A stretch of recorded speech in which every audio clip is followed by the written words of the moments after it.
Neil Venter sê ek is lus en nou op tax betaal, die ouens in die staat mors net die geld. En Neil, ek kan nie met jou stry nie, hulle mors definitief die geld.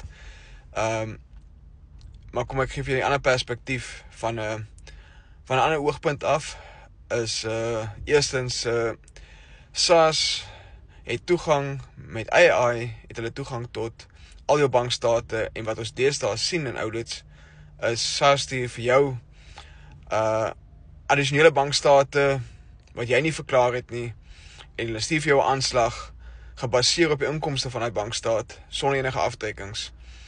En boonbehalwe dit gee hulle vir jou 200% omission of income boete, wat beteken jy betaal 3 keer die belasting wat jy sou betaal het, en dan moet jy 'n vertoog gaan rig en jy moet gaan die Engelse woord notice of objection gaan doen om dit reg te stel indien jy kan. So dis jou eerste kopseer, gebaseer op dit. Jou tweede probleem is, jy kan nie wealth bou as jy nie belasting verklaar nie.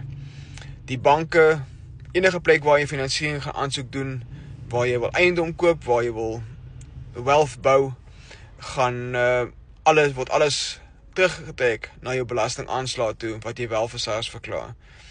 So, tensy jy van die hand tot die mond of nie bates wil opbou nie, dan moet jy ongelukkig belasting verklaar om dit te begin opbou, want jy het nodig om 'n track record vir SARS en vir die banke te wys om finansiering te kry. So, ja, dis my paar sente.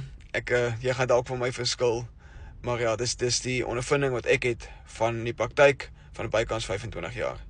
Lekker dag vir jou. Bye bye.